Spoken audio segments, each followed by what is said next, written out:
एक समय की बात है, एक गांव में एक युवक रहता था जिसका मन बहुत ही अशांत रहता था। वह हमेशा तनाव में रहता। वह अपने मन को शांत करना चाहता था, लेकिन उसे कोई भी उपाय नजर नहीं आ रहे थे। उसके जीवन में कई प्रकार के दुख थे, जिनके कारण वह हमेशा तकलीफ में रहता, तनाव में रहता। एक दिन उसे पता चला कि उसके गांव में एक बौद्ध भिक्षु आए हुए हैं जो सभी को दुख और सुख पर उपदेश दे रहे हैं। वह युवक तुरंत ही घर से निकला और उनके आश्रम जा पहुंचा। वहां पर पहुंचने के बाद उस युवक ने देखा कि वह बौद्ध भिक्षु सभी गांव वालों को उपदेश दे रहे थे। बौद्ध भिक्षु कह रहे थे कि सभी के जीवन में कोई ना कोई सुख और दुख तो आता ही रहता है, जिस कारण हमारा मन बहुत अशांत रहता है, और एक अशांत मन इस दुनिया का कोई भी सुख नहीं ले सकता। फिर चाहे उसे पूरी दुनिया की धन दौलत ही क्यों ना मिल जाए, वह उसे पाकर भी दुखी ही रहेगा। परंतु जिस व्यक्ति का मन शांत है, उसके पास चाहे कुछ भी हो या ना हो, वह हर छोटे पल का आनंद ले सकता है। वह हर पल को खुशी खुशी जी सकता है। इस दुनिया का और इस जीवन का परम सुख भी प्राप्त कर सकता है। इतना कहकर उन बौद्ध भिक्षु ने अपना प्रवचन समाप्त कर दिया और वापस आश्रम की ओर लौट गए। युवक भी उनके पीछे पीछे आश्रम पहुंच गया और इस युवक ने उन बौद्ध भिक्षु से कहा, हे गुरुवर, अभी कुछ देर पहले आप उपदेश दे रहे थे कि एक शांत मन हर पल का आनंद ले पाता है, हर पल को सुखी सुखी जी पाता है। लेकिन इस दुनिया में सभी के पास मन है और सभी के मन अशांत है, तो ऐसे में भला अपने जीवन को कोई सुखी सुखी कैसे जी सकता है। इस दुनिया में शांत मन किसी के पास नहीं। मेरे पास भी एक ही मन है और वह भी शांत नहीं है। गुरुवर, क्या आप बता सकते हैं कि मैं अपने इस मन को कैसे शांत करूं? तभी बौद्ध भिक्षु ने उस युवक को ध्यान के बारे में समझाया, ध्यान के फायदे बताए और उसे कहा, बेटा, ध्यान करने से हमारा मन शांत हो जाता है। हम विचारों के दलदल से बाहर आने लगते हैं और इस कारण हमारे जीवन में सुख उत्पन्न होने लगता है। यदि तुम भी अपने जीवन में सुखी होना चाहते हो, अपने मन के इन विचारों के दलदल से बाहर निकलना चाहते हो, तो तुम्हें ध्यान करना चाहिए। तुम्हें ध्यान का अभ्यास करना चाहिए, क्योंकि यही वह मार्ग है जो तुम्हारे मन को शांत कर सकता है और तुम्हें सही राह पर ला सकता है। उस युवक ने उन बौद्ध भिक्षु की बात मान ली। उस युवक ने उन बौद्ध भिक्षु को प्रणाम किया और वापस घर चला गया। घर पहुंचने के बाद उसने ध्यान करना शुरू किया। वह रात भर ध्यान करता रहा, लेकिन उससे उसे कोई लाभ नहीं हुआ। इस कारण वह अगली सुबह फिर से उन बौद्ध भिक्षु के पास पहुंचा और उन बौद्ध भिक्षु से कहता है, गुरुवर, आपके कहे अनुसार मैंने रात भर ध्यान किया है, लेकिन उससे मुझे कोई लाभ नहीं हुआ। मेरा मन तो अभी भी अशांत है। आप तो कह रहे थे कि ध्यान करने से हमारा मन शांत हो जाता है। तभी वह बौद्ध भिक्षु उस युवा से कहते हैं, ध्यान कोई एक बार करने की चीज नहीं है, ये तो अभ्यास है और धीरे धीरे समय के साथ मन शांत होता जाएगा। इस पर वह युवक कहता है, हे गुरुवर, मेरे पास इतना समय नहीं है। मुझे कोई ऐसा मार्ग बताइए जिससे जल्दी जल्दी मेरा मन शांत हो जाए और मैं खुशी खुशी अपना जीवन जीने लग जाऊं। ऐसे तो मेरा बहुत समय बर्बाद हो जाएगा। मुझे कुछ ऐसा बताइए गुरुदेव, जिससे मेरा मन आज के आज और अभी शांत हो जाए, जिससे मैं सुख की अनुभूति कर पाऊं, मुझे सुकून मिले। उस युवक की यह बात सुनकर बौद्ध भिक्षु मुस्कुराने लगे। उन्होंने उस युवक से कहा, बेटा, मेरे पास तुम्हारे लिए कुछ ऐसा है जिससे तुम्हारा मन अभी के अभी शांत हो जाएगा। इतना कहकर वह बौद्ध भिक्षु अपने आश्रम में गए और अंदर से एक घड़ा लेकर आए और उस युवक को थमाते हुए कहते हैं, जाओ और पास की बह रही उस नदी से इस घड़े में पानी भर कर लाओ। उन बौद्ध भिक्षु के इतना कहने के बाद उस युवक ने वह घड़ा हाथ में ले लिया और नदी की तरफ जाने लगा। उसके बाद मन ही मन सोच रहा था कि लगता है यह गुरु पागल है, इन्हें कुछ नहीं पता। भला यह घड़ा मेरे जीवन में शांति कैसे ला सकता है? ये मेरे मन को शांत कैसे कर सकता है? लेकिन उसके पास और कोई रास्ता नहीं था, जिस कारण उसने घड़ा लिया और पास वाली नदी के पास पहुंच गया। उसने उस नदी में से उस घड़े में पानी भरना शुरू किया, लेकिन जैसे ही उस व्यक्ति ने उस घड़े को नदी से बाहर निकाला, तो उस युवक ने देखा कि उस घड़े के चारों ओर छोटे छोटे छेद हैं, जिससे पानी तेजी से बाहर की ओर निकल रहा था। उसने लगातार कई बार प्रयास किए, लेकिन काफी बार कोशिश करने के बाद भी वह उस घड़े को पूरा नहीं भर पाया और थक हार कर उन बौद्ध भिक्षु के पास वापस लौटा और क्रोधित होकर कहता है, गुरुवर, आपने यह कैसा घड़ा दिया है?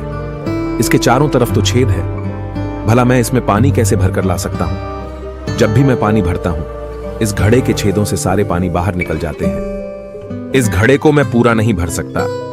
तभी वह बौद्ध भिक्षु उस युवक को शांत कराते हुए कहते हैं, बेटा शांत हो जाओ, तुम्हें तुम्हारे प्रश्न का जवाब ही तो दे रहा हूं, और यदि तुम क्रोधित अवस्था में इस जवाब को सुनोगे तो इसे समझना तुम्हारे लिए मुश्किल हो जाएगा। इसलिए शांत हो जाओ और मेरी बात समझने का प्रयास करो। ये जो घड़ा मैंने तुम्हें दिया है, इसे अपना मन समझो, और मन केवल दो ही प्रकार से शांत हो सकता है।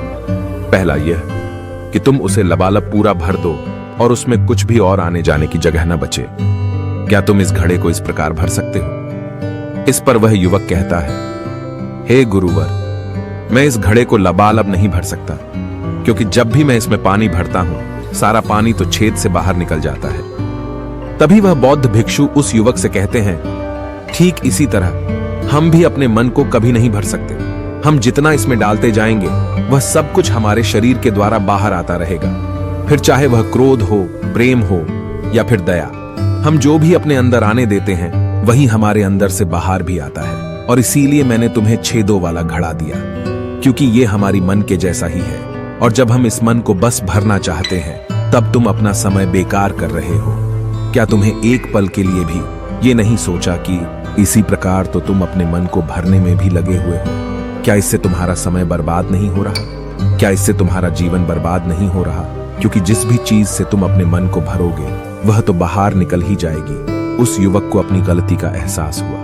वह तुरंत उन बौद्ध भिक्षु के चरणों में गिर गया और उन बौद्ध भिक्षु से कहता है, गुरुवर, आपने सच कहा। मैंने कभी भी इसके बारे में नहीं सोचा कि मैं अपना जीवन अपने आप ही बर्बाद कर रहा था। ठीक है, मैं तो इस बात से अनजान था, लेकिन आज आपने मेरी आंखें खोल दी।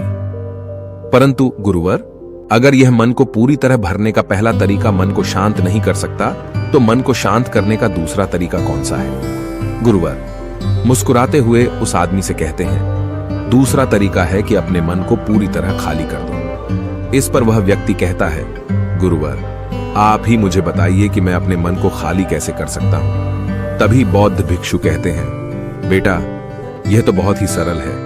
बाहर का कूड़ा अपने भीतर मत जाने दो। इस प्रकार तुम्हारा मन अपने आप ही खाली हो जाएगा। वह व्यक्ति कुछ देर सोच विचार करने के बाद बौद्ध भिक्षु से कहता है, हे गुरुदेव, यह कैसे संभव है? जो भी हम देखते हैं, सुनते हैं, वह हमारे मन में ही तो जाता है, वह हमारे भीतर की ओर ही तो जाता है। फिर मैं उसे कैसे रोक सकता हूं? इस पर बौद्ध भिक्षु मुस्कुराने लगे और उस युवक से कहते हैं, बेटा, मैं तुम्हें यही तो समझाने का प्रयास कर रहा हूं कि मन को केवल ध्यान से ही जीता जा सकता है, और एक दिन ध्यान करने से कुछ नहीं होने वाला। हमें इसके लिए समय देना होगा, हमें इसके लिए धैर्य रखना होगा, इसका निरंतर अभ्यास करना होगा। आगे बौद्ध भिक्षु उस युवा से कहते हैं, बेटा, क्या तुम्हें प्यास लगी है? युवक कहता है, हाँ गुरुवर, मुझे बहुत जोरों की प्यास लगी है। इस पर उन बौद्ध भिक्षु ने उस युवक को पानी पिलाया और कहा, ये लो, पानी पी लो, इससे तुम्हारी प्यास बुझ जाएगी। लेकिन मुझे एक बात बताओ, क्या आज पानी पी लेने से फिर तुम्हें कभी प्यास नहीं लगेगी? तुम कभी फिर मुझसे पानी नहीं मांगोगे? इस पर वह युवक कहता है, गुरुवर, आप कैसी बातें कर रहे हैं?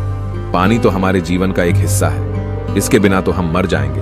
और आप कह रहे हैं कि आज पानी पी लो और उसके बाद मैं कभी पानी न पीऊं। यह भला कैसे संभव है? प्यास तो हमें रोज आती है और हम रोज पानी पीते हैं, इसके बिना तो हम मर जाएंगे। तभी बौद्ध भिक्षु मुस्कुराते हुए उस युवक से कहते हैं, ठीक इसी प्रकार एक दिन के ध्यान से हमारा मन शांत नहीं हो सकता। उसे भी रोज भूख लगती है और उसे रोज रोज हमें आहार भी देना पड़ता है। उसे भी रोज पानी पीने की जरूरत पड़ती है, और ठीक उसी प्रकार हमें हर दिन ध्यान करने की भी जरूरत पड़ती है। और जब हम निरंतर ध्यान करते हैं, इसका अभ्यास करते हैं, तो देखते ही देखते हमारे मन की भूख शांत होने लगती है, और एक समय पर हमारा मन सारे विचार उत्पन्न करना बंद कर देता है। तब वह बाहर से कुछ भी ग्रहण नहीं कर पाता, और जो कोई भी विचार हमारे भीतर है, वह सारे विचार देखते ही देखते समाप्त हो जाते हैं। और इसी प्रकार धीरे धीरे हमारा मन शांत होने लगता है। आगे वह बौद्ध भिक्षु उस युवक से कहते हैं, बेटा, तुम ही तो कह रहे थे कि तुमने रात भर ध्यान किया है, लेकिन उसके बाद भी तुम्हारा मन शांत नहीं हो रहा। बेटा, तुम चाहो तो 1 घंटे के लिए ध्यान कर सकते हो, चाहो तो पूरा दिन भर तुम ध्यान करो, लेकिन इसका लाभ भी तुम्हें उतना ही मिलेगा। अर्थात मान लो तुम 1 दिन के लिए ध्यान करते हो तो इससे तुम्हारे मन को भी शांति केवल कुछ समय के लिए ही मिलेगी। ये हो सकता है कि वह 1 घंटे के लिए शांत रहे या फिर केवल कुछ क्षणों के लिए, लेकिन वह शांत अवश्य होगा। लेकिन जैसे ही उसे फिर से भूख लगेगी, वह फिर से अशांत हो जाएगा और फिर से यहाँ वहां भागने लगेगा और वह अपने विचारों की तलाश में आगे बढ़ेगा, क्योंकि उसे भी तो भूख लगी है, उसे भी तो खाना चाहिए, उसे भी तो पानी चाहिए। जैसे कि जब तुम्हें भूख लगती है तुम अशांत हो जाते हो, क्योंकि तुम्हें भोजन चाहिए, पानी चाहिए, ताकि तुम अपने पेट की भूख को मिटा सके और तुम्हें शांति मिले। इस पर वह युवक कहता है, आप सत्य कहते हैं, मैं ही गलत था, मेरी ही गलती है। मैं अपने मन को अवश्य शांत करके रहूंगा, फिर चाहे इसके लिए मुझे कितना भी समय क्यों न लग जाए। मैं भी उस सुख को प्राप्त करके ही रहूंगा। मैं इस खाली घड़े में पानी भरकर अपने जीवन को बर्बाद नहीं करना चाहता। मैं अपने मन को शांत करके ही रहूंगा। मैं अपने मन को पूरी तरह से खाली कर दूंगा। इतना कहकर उस युवक ने उन बौद्ध भिक्षुओं को प्रणाम किया और वापस अपने घर की ओर लौट गया। दोस्तों, हम लोगों के जीवन में भी कई प्रकार की समस्याएं हैं और हम उन समस्याओं का समाधान करना चाहते हैं, और अंत में हमें जो मार्ग मिलता है वह ध्यान है।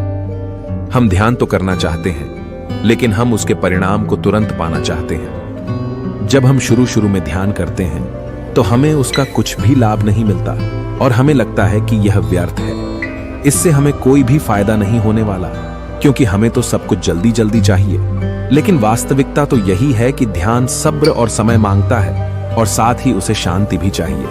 परंतु हम इतने अशांत हैं कि हमारे भीतर ये तीनों चीजें नहीं हैं। इसीलिए अपने भीतर धैर्य पैदा करें। जब आपके भीतर धैर्य पैदा होगा तभी आप सब्र, समय और शांति के महत्व को समझ पाएंगे, और फिर आपका समय चाहे कैसा भी क्यों न चल रहा हो, आप हर समय खुश रहना सीख जाएंगे। अगर आपका मन अशांत है तो यह किसी और के हाथों में नहीं है कि वह आपके मन को शांत कर सके।